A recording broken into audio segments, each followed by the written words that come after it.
माता जी सबसे पहले प्रणाम। माता जी, आज के समय में मोबाइल का प्रयोग बच्चों से लेकर बड़ों के द्वारा किया जा रहा है। इससे लेकर आपका क्या कहना है? मोबाइल लोगों को सही दिशा दे रहा है या गलत दिशा दे रहा है?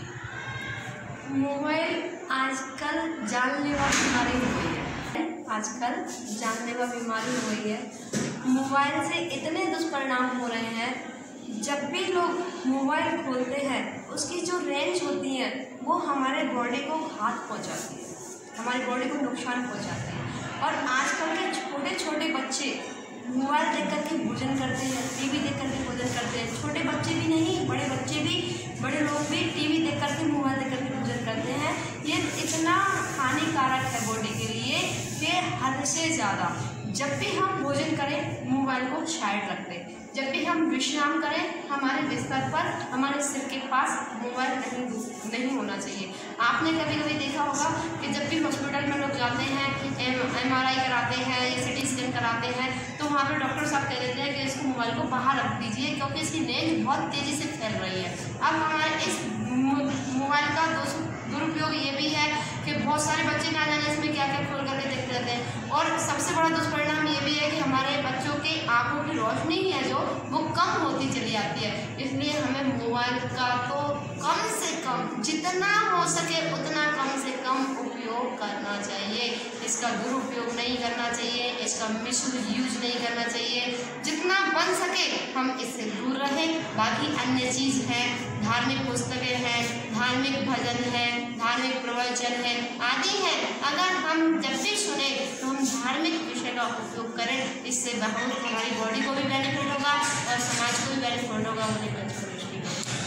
माता जी, आपका जो आगमन हुआ है हाथरस में पहली बार हुआ है, तो यहाँ के लोगों के लिए आप क्या संदेश देना चाहेंगे कि लोगों को अपने जीवन में बदलाव के लिए यह करना चाहिए?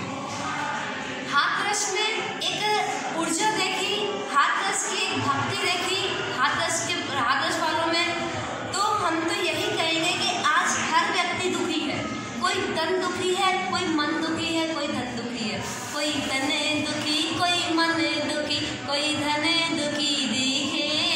संसार में सर्वदा सुख काऊ को ना दिखे। कोई तन दुखी, कोई मन दुखी, कोई धन दुखी दिखे। हम तो हाथरस वालों से क्या, हम तो जन जन से यही कहेंगे कि वर्तमान में जियो, वर्तमान में जीना सीखो, वर्तमान में व्यस्त रहो। अपने आप वर्तमान में जो भी कार्य कर रहे हो वो उस कार्य में वर्तमान में रहकर करिए। आप एक बार में एक ही फाइल खोलिए, अनेकों फाइल ना खोलें। जब आप भोजन कर रहे हो तो भोजन की फाइल खोलें। जब आप मंदिर में दर्शन कर रहे हो तो दर्शन की फाइल खोलें। और जब आप बिजनेस व्यापार कर रहे हो तो उस समय बिजनेस व्यापार की फाइल खोलें।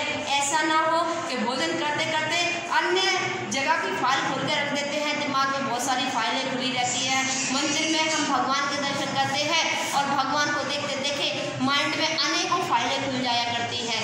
ऐसा हमें नहीं करना। हमें वर्तमान में जी करके और वर्तमान का आनंद लेते रहना। माता जी, लोगों के मन में एक सवाल रहता है कि जैन समाज के श्रद्धालुओं के द्वारा शाम को सूर्यास्त से पहले भोजन कर लिया जाता है। इससे लेकर क्या कहना है आपका? शाम के समय पर इसलिए भोजन कर लिया जाता है क्योंकि सूर्य अस्त के बाद सूक्ष्म से सूक्ष्म जीव, बहुत सारे ऐसे जीव उत्पन्न हो जाते हैं जो हमें नहीं दिखाई देते हैं। सूर्य की किरणें में वह जीव उत्पन्न नहीं होते। जीव तो 24 घंटे रहते हैं, लेकिन सूर्योदय में वह जीव नहीं होते। सूर्य अस्त होने के बाद ही, जैसे ही सूर्य अस्त होता है, छोटे छोटे सूक्ष्म जीव उत्पन्न हो जाते हैं और वो खाने में मिल जाते हैं। आपने कभी देखा होगा, आप शादी पार्टी ब्याह पे गए होंगे तो वहाँ मरकरियाँ वगैरह लगी रहती है, लाइटें वगैरह लगे रहते हैं, उनमें कितने सारे कीड़े होते हैं और वो कितने अनाज में कहते हैं हिंसा का दोष भी लगता है।